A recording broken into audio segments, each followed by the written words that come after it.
er vi på tur.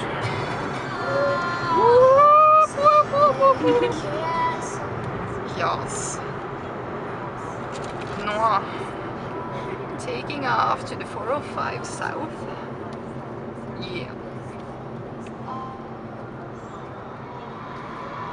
To Santa Monica. Or toward Santa Monica. Wow.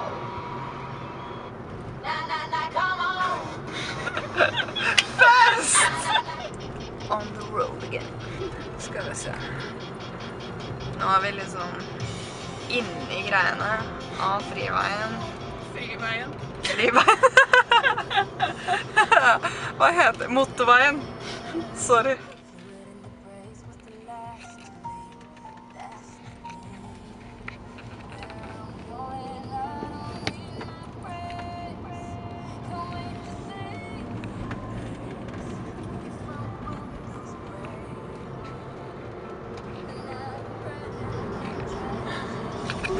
Si noe pent. Hva skal du si da? Nei, hvor er vi på vei? Vi er på vei til The Container Store. Om jeg følger med på hva du sier.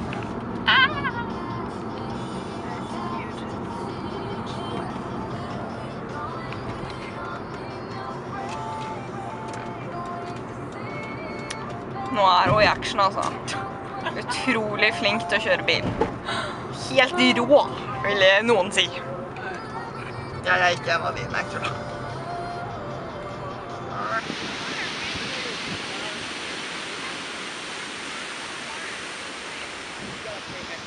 Vi matcher. Her har du hodet.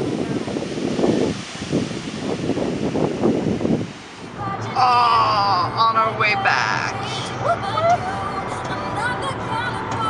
Best driver ever! Oh my god! Freeway. Også kalt frivei. Ah, yeah. Her går det unna. Å si det sånn, hva har vi? Vært på stranda!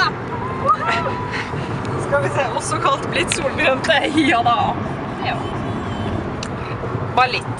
Bare sånn smålig. Så har vi kjøpet Starbucks. En frappe med cookie crumbles.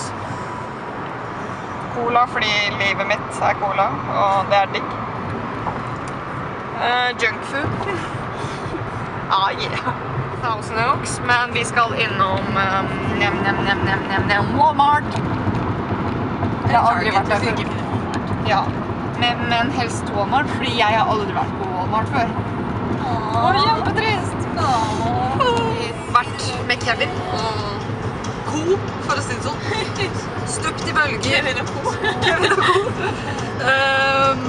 Å ja, denne frukta, det der ble sjekket opp.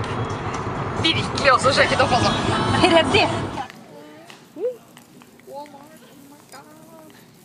Jeg er skikkelig excited. Dette her er Walmart. Shoppingtur, altså. Vi skal ha håndklær, julelys, gardiner. Det er ikke sant? Woohoo! Whatever. Se her, sånn skjer i august her, vet du. Det er faktisk 1. september i dag.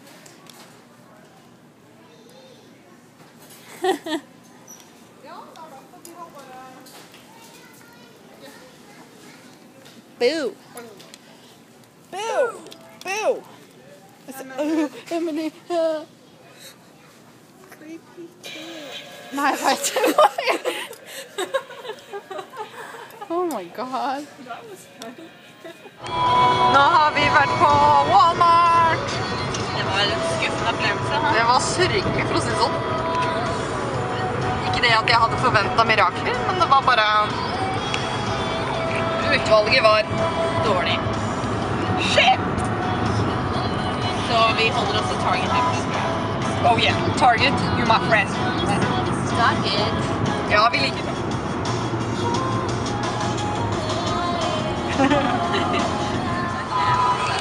Ok. Da. Prøver noe på meg. Åh! Daven! Du har liksom filmet hele greia blurry, du.